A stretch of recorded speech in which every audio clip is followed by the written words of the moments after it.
ছোটবেলায় একটা কার্টুন দেখতাম স্কুবিডুবিডু। প্রতি এপিসোডে কোনো না কোনো রাক্ষস কিংবা ভূত থাকতো, এবার একটা ডিটেকটিভ দল সেই রাক্ষস অথবা ভূতকে চেস করতো এবং শেষে দেখাতো যে রাক্ষস ভূত কিছুই না, আসলে কিছু মানুষ ভয় দেখানোর চেষ্টা করছে।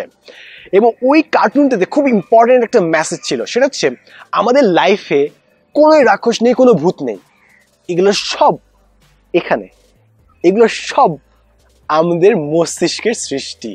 আমরা আমাদের মাইন্ডে তৈরি করে রেখেছি যে আমাদের খাটের তলে হয়তো কোনো রাক্ষস আছে, আমরা আমাদের মাইন্ডে তৈরি করে রেখেছি মেবি আলমারিতে কোনো একটা ভূত আছে, কোনো একটা অন্ধকার রুমে গেলে আমরা ভাবি যে ভূত আছে, কিন্তু ভূত আসলে কোথাও নেই, এগুলো সব আমাদের মাইন্ডের তৈরি। এই ভয়টাকে আমরা ছায়ার মতো এমনভাবে লাইট ফেলি অনেক বড় হয়ে যায়, কিন্তু আসলে কোনো বড় জিনিসই না।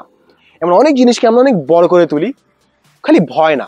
রাস্তার পাশে যেসব হকমওয়ালা আছে, অনেক মানুষ তাদেরকে অনেক বেশি শ্রদ্ধা করে যেগুলো যোগ্য তারা না, এবং তাদের কথা অনেক বড়ভাবে নেয়, তাদের কথাগুলো মনে করে এগুলো লাইফে ফলে যাবে, কিন্তু আসলে এটা লাইফে ফলবে না।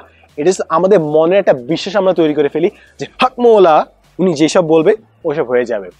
অনেক সময় বয়ঃসন্ধিকালে অনেক মানুষ ভালোবাসায় পড়ে যায়, অনেক মানুষকে অনেক বড় করে দেখে, আরে এই মানুষটা কত সুন্দর, হাসলে তো আমি পুরো একদম ফিদা। কিন্তু আমরা যে জিনিসটা বড় করে দেখি আসলে কিছুই না।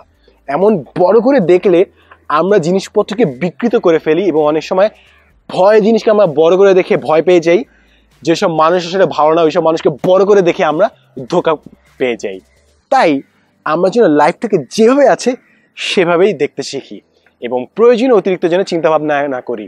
যখনই আমরা কোনো দেখবো যে লাইফে কোনো বড় জিনিস যেটা হওয়ার কথা না, কোনো ভয় যেটা আসার কথা না, কোনো মানুষ যেটা অত বড় হওয়ার কথা না, অত দৃষ্টিনন্দনীয় হওয়ার কথা না, কিন্তু আমাদের কাছে মনে হচ্ছে আমরা ফিদা হয়ে যাচ্ছি কিংবা ভয় পেয়ে যাচ্ছি কোনো জিনিসে, আমরা যেন চিন্তা করি জিনিসটা আসলে সত্যি না, জিনিসটা আমাদের মাথায়। Thanks for watching.